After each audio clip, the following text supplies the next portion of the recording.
Welcome back into another episode of the Daft on Draft podcast, a week 3 edition of the Daft on Draft podcast in terms of college football, week 2 in terms of NFL. We've got quite a bit to talk about. Again, not a ton of power 4 matchups to get through, but we do have helmet stickers today. I know we were supposed to get helmet stickers out yesterday. I apologize for that. I was very sick, so we did not record yesterday, but we are here today. James, how are you feeling? Ready to dive in here? Yeah, I'm feeling better than I was yesterday. I think we were both kind of under the weather, but it's an interesting episode to prepare for. I think in the future, this is going to be the kind of segment where there's way more guys that I want to talk about than we have time to. And this week here is kind of the opposite because so many of the matchups were, really low level G5 or FCS. It was, the tune-up game before conference play really starts. So I'm looking at all these players that could be. It's like, oh wow, the Texas Tech edges went off against Kent State and whoever the other terrible team they played was. So kind of slim pickings, but found 3 players definitely that stood out. Yeah, just prioritizing my time. I'm just not interested in tuning in to break down Texas Tech versus Kent State or those. Oh yeah, I've been I'm just prioritizing not. NFL. Yeah, for sure. Like even charting quarterbacks, I used to chart every game for draft quarterbacks, and I was just like, I don't want Baron Morton's outing versus Kent State to muck up his data and make it look No, better exactly. than so like I've just completely disregarded these kind of tune-up games. But I think that we do applies have to helmet stickers. data. I think that applies to data and just your own thoughts. Like, I don't want to watch an offensive lineman even if I'm watching it at the end of the season. I don't want to watch him pancake Abilene Christian's like front four all day and then have those plays like cloud up my thoughts of him in my head and be like, oh yeah, he is a really good run blocker. So it's just don't even watch him. It's not even worth evaluating. Yeah. Yep, for sure. But we do have 6 helmet stickers, three each here. And honestly, we've got a pretty good mixture of conferences, of level of play. So, James, I'll let you kick it off. Who is your first helmet sticker? Yeah, I'm gonna kick it off with I guess I'll just be hypocritical of what I just said. We're talking about Mekhi Lemon, USC receiver. This is a guy that I'm a lot higher on than consensus. It's really interesting. I'm very deeply tuned into college teams that have NFL draft prospects, but if a unit doesn't, then I'm pretty much just a casual fan when it comes to them. So I was not really that invested in USC's passing game last year and aware of what they had going on with receiver, but they had a lot of big name transfers with Deuce Robinson and Zachariah Branch. And so before I had dove into the class, I was thinking, man, they're bleeding talent. You watch them over the summer, it's like, yeah, Jacoby Lane, Mekhi Lemon, those are probably the 2 most talented receivers that were on the roster. So they made the right choice as far as prioritizing talent. And USC is a team that just has not played very good defenses, Missouri State and Georgia Southern. But Mekhi Lemon already has 11 receptions, 248 yards, 2 touchdowns, is a little bit undersized, but I thought he had a great rep in the Georgia Southern game where he was running like a 10 to 12 yard stop, did a really good job driving the defender off the break point, made the catch, made him miss after the catch, took it to the end zone.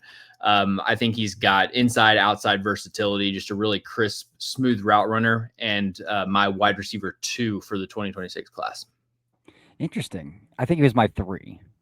I was a big Chris Bell guy. So yeah. But yeah, I was pretty high on Mekhi Lemon as well. On my Substack, I have a film room where I kind of broke down 2 games live on camera and kind of broke down the tape that way. So that's up there on Substack if you want to take a look at that. But Mekhi Lemon, he's going to be an interesting team back into first round for teams that can afford a little bit of a luxury pick, because I think there's quite a few receiver rooms where if you plug him in, it's like, oh yeah, that rounds out your room perfectly. To me, he's like, I can't get Philadelphia out of my head. Like if you pair him with Devontae and AJ, yeah, because you have like if you look at that roster, like what else? Like you have any luxury pick you would want to take back there. Like this is a super lofty comp. I'm aware of this, but I think his best case scenario is like a faster Amon-Ra St. Brown. Okay, I can see it. I could see it a little bit. Because he had another touchdown against Georgia Southern, where again level of competition. But when you watch him, his speed that he's able to build up down the sideline to beat the pursuit angle, like he's got burners for sure. Yeah, Yep. It's kind of funny because of the slot receiver Philly has now, but Jahan Dotson is kind of a Yeah. feel that I have there too for it. But He does a way all right. better job of playing through contact than Dotson. Oh yeah. Oh yeah. Big time. Big time. And I've been vocal about this as well. I've missed on a lot of wide receivers because I love the way they move, and then I just kind of disregard how they play through contact, and Yeah. I've been burned by that. So it's something that I've definitely focused a lot more on. But I'll stick with the wide receiver position for my first helmet sticker. I'm going to go with an independent. I was going to say group of 6, but I guess he's not. They don't even play in a conference. So going to go with an independent player here. UConn's wide receiver Skylar Bell. So I have a scout who's really, really high on Skylar Bell, and I watched over the summer. I was like, yeah, I get it. He's not overly athletic, not overly explosive, so like that kind of like keeps me a little bit low, but man, he's so good at hunting green grass. He's so good at presenting a consistent target for quarterbacks against zone coverage. He's very crisp coming out of breaks. He understands all the nitty gritty details in terms of his stemming and leverage. Like, there's so much to love about Skylar Bell at UConn. And then in this game against Syracuse, I mean, UConn had the lead in this. I feel so bad for them. They had the lead in that game most of the game, and then lost it late. But they lost it late, and then they forced a game-tying field goal to force over. And they made a game-tying field goal to force overtime, and that last drive was almost exclusively because of Skylar Bell. There was a 4th and 10 situation, like at the beginning of that drive. Like, first 3 plays just didn't work. 4th and 10, Skylar Bell runs a post over the middle, catches it one-handed, 27 yards down the field, keeps the drive moving. They go right back to him on a 10-yard hook, makes guy miss, picks up an extra 5 yards. He has one more catch on that drive to help them get into field goal range. And then in overtime, he has he motions in the backfield and catches a rail route off of mesh rail. So they found a good way to get him involved, to get him moving all over the field.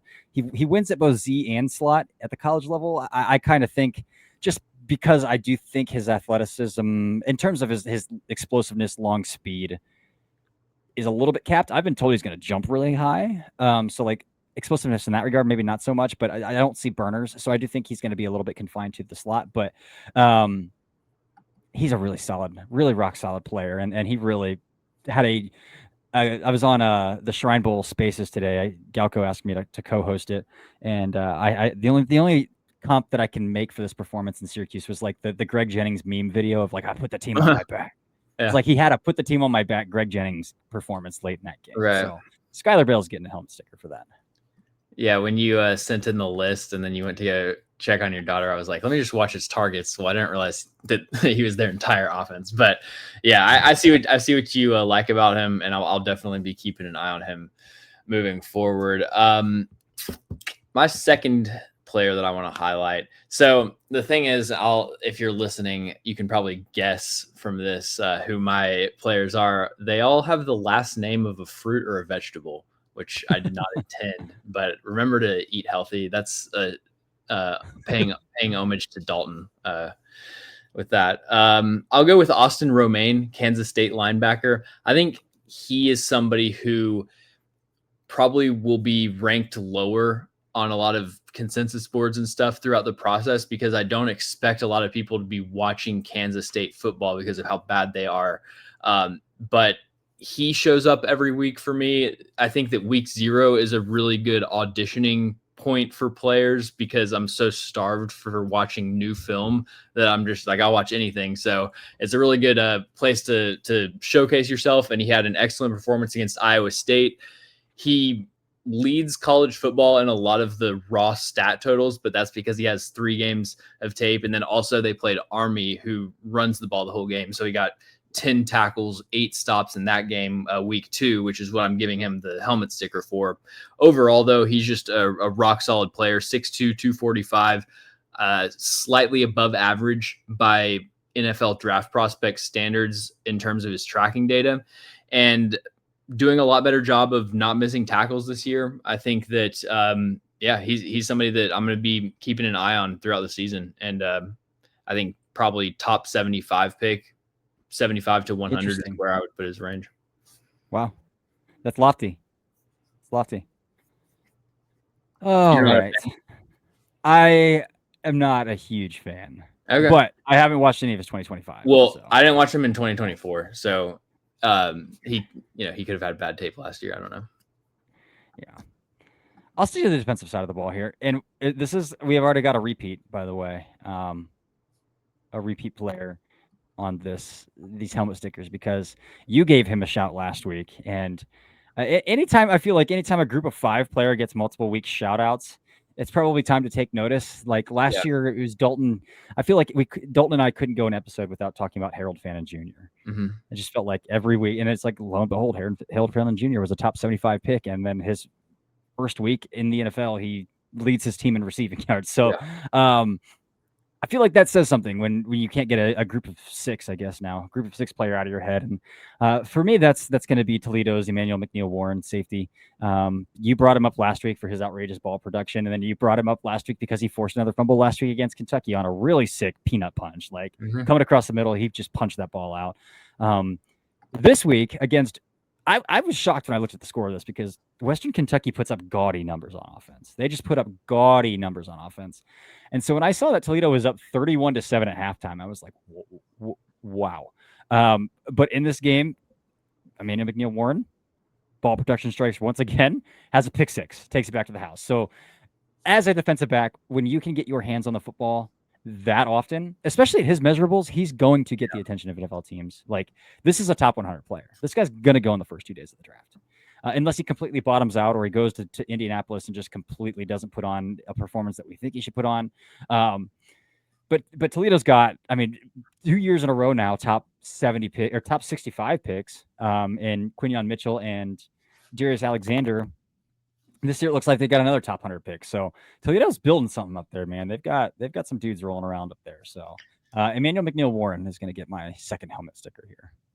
It's pretty incredible. Did you see Darius Alexander was inactive week 1? I did. I would just probably attribute that to like New York's depth up front, right? Yeah, I guess. That's odd to me because I thought he was pretty dang good. I don't know. For his age, that's kind of concerning to me. I'm not gonna lie. A little bit. All right. So rounding out the fruit basket, we've got Big Citrus, Dominique Orange, defensive tackle out of Iowa State. I think that this is a player I chose because I just want to talk about him, and I haven't really talked about him yet.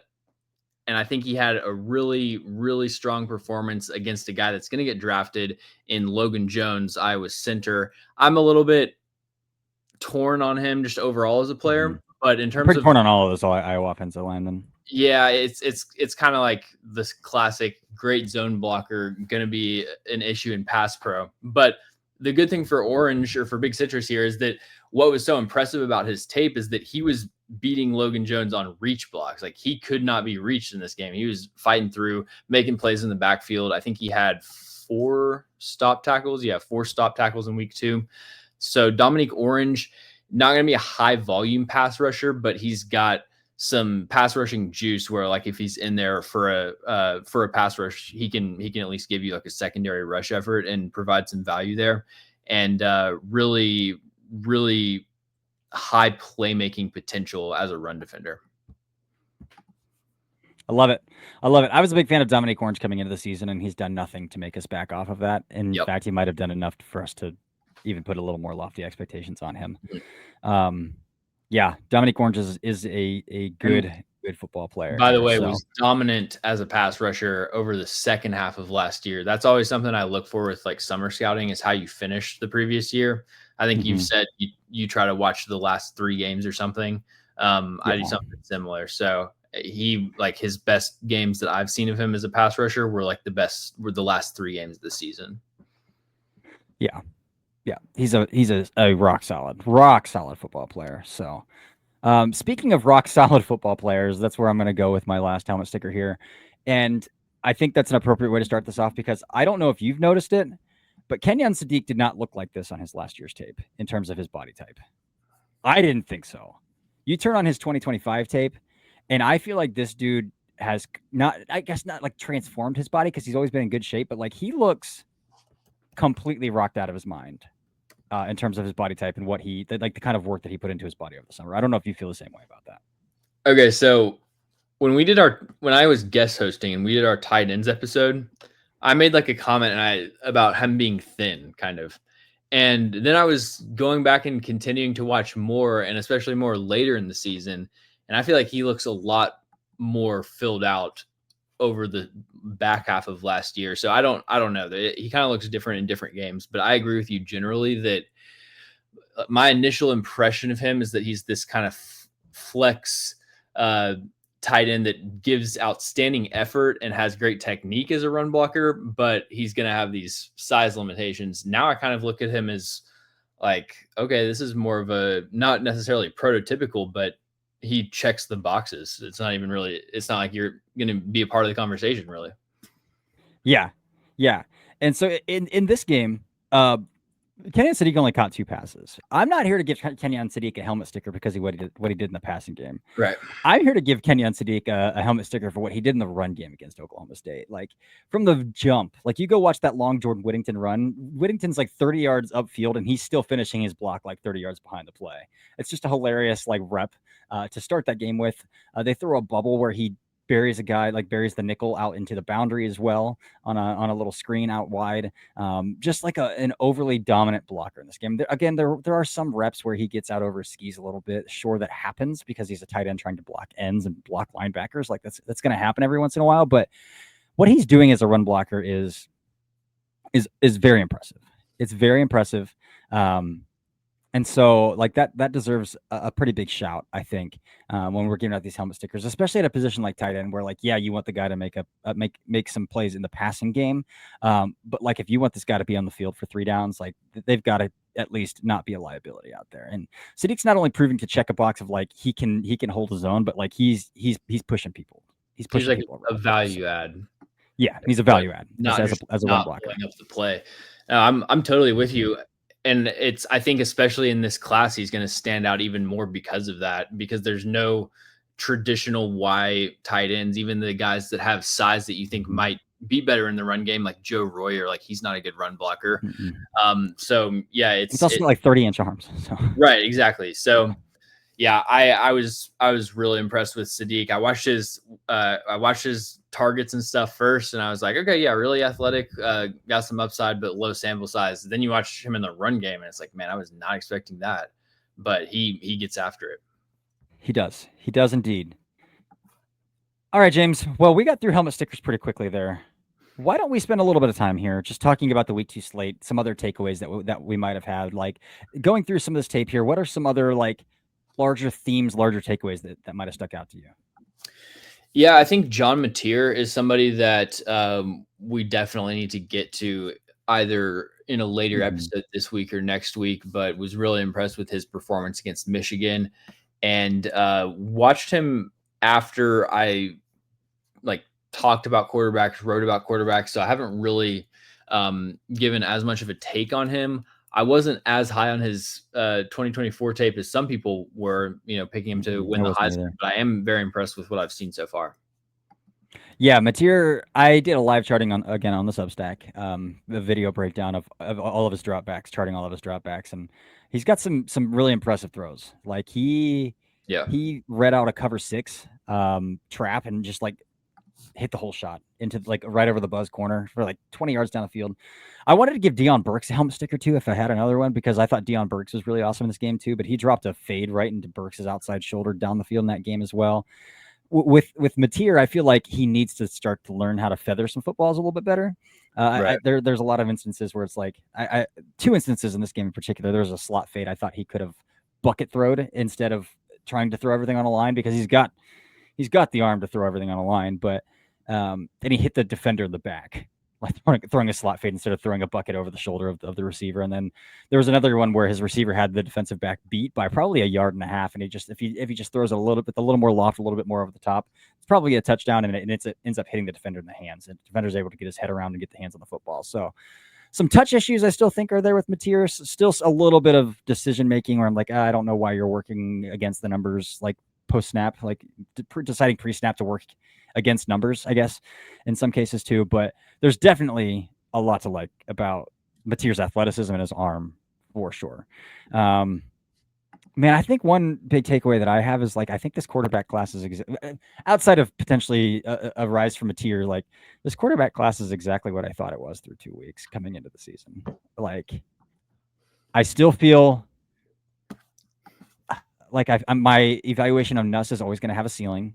I still feel like Drew Aller is extremely volatile.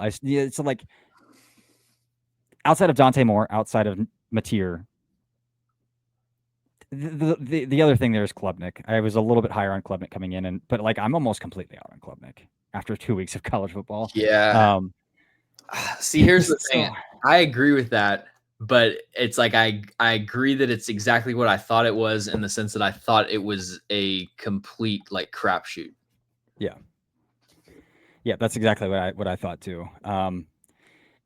There are a couple names whose performances this week, and like with Sellers is another one. Like I came in like, yeah, this guy's got awesome tools, but like he's got to learn to trust his eyes and trust his arm, and he hasn't yet through 2 weeks. Like he's still leaving backside throws chunks on the field, and it's like, dude, we gotta get there eventually. A couple quarterbacks that have kind of like jumped off to me though. Blake Shapen I thought played really well against Arizona Yeah. State, I watched that and game. like doing so like clean from the pocket. Like he's stepping into pockets, he's throwing from structure. And I thought he was pretty accurate for the most part. I thought he tried to force a couple footballs, but like I think forcing a football in that MSU error rate is just a product of the system sometimes. Like you're just gonna have to throw into some windows that you probably don't want to. But I thought he was pretty clean. And then Dylan Lonergan from Boston College impressed me too. I don't know if you got around to Dylan Lonergan, I've but never heard of him in my life. oh, he's an Alabama transfer to Boston College. Okay. Bill O'Brien recruited him at Alabama. Bill O'Brien recruited him to Boston College. So him and Aiden Childs had a heck of one of the more fun games of the weekend. I thought was that duel between Childs and Lonergan. But those two quarterbacks have kind of snuck up on my radar a little bit. That I'm like monitoring. I'm not trying to like start a hype train for them or anything, but definitely haven't earned monitor tags for me. Yeah. Okay. I need to check them out. I had a couple other players that stood out, but just missed the list. I will say criticize John Michael Gillenborg. Is it Gillenborg or Gillenborg? It's Gillenborg. Yeah, Gillenborg, week one had a couple drops against Akron, bounced back with a big time performance against Northern Iowa. As you can see, these are really high stakes games that we're talking about here in week 1s and 2. And then also Francis Mauanoa, who we have talked about. I thought he was a very low impact run blocker in 2024 outside of the Duke game and some flashes when you get him out on the move as a puller. Was not really impressed with his run blocking, but he was steamrolling people in week 1 and then obviously did it against Bethune-Cookman in week 2. Not going to give you a helmet sticker for pancaking a bunch of FCS players, but do want to shout him out because from everything we've seen up to this point, he seems to have made improvements in the run game. And so, yeah, those are the players that I also had listed as potential shout outs. I love it. I love it. Yeah. Again, we aren't going to spend a lot of time on this podcast talking about Florida State versus East Texas A&M. Like we're just, like, it's not worth it. Illinois looks impressive. I will say that Illinois looks impressive. They took it to Duke. I'll be monitoring South Florida, not from like an NFL draft perspective though. So there's not really much there. They had a nice Byron Brown's fun, but he's kind of a fullback. DB that they had a couple of DBs that I thought played well in week 1. I haven't watched the Florida USF tape though from week 2, so can't comment on that. But even like Old Miss in Kentucky is a wasteland. Like if I tried to watch those games, and it's like this is the ugliest game of football that I've watched in a really long time. So like early season college football is a little rough, but I thought Mendoza again against Kennesaw State bounced back really well and played really well. Back to like some of those fearless middle of the field throws that he has on his Cal tape. He got back to some of that live action. And I was texting you about their running back Lee Beebe Jr., the UAB transfer, and I was like, there's something about this kid. We talked about body typing running backs last week, and how I prefer those like quad, like the muscle hamsters, the quad fathers, those more stout running backs. And BB definitely fits that mold of running back too. So BB's got like a monitor tag for me, but they've got a trio. They've got a 3-headed rushing attack there that they rotate in and out pretty evenly. So, all right, James, anything else you want to hit on here, or do we want to call it an episode? I think call it an episode. I think so too. Again, into this week, we know that the last week will be going over week 3. Week 3 might be a little rough, kind of like week 2, looking ahead to the schedule a little bit here, but we will break down any NFL draft matchups you need to know about ahead of that time. And then in the meantime, we'll probably do a after draft tomorrow or a mailbag, something like that to get that episode out this week as well. But until next time, this has been another episode of the Daft on Draft podcast.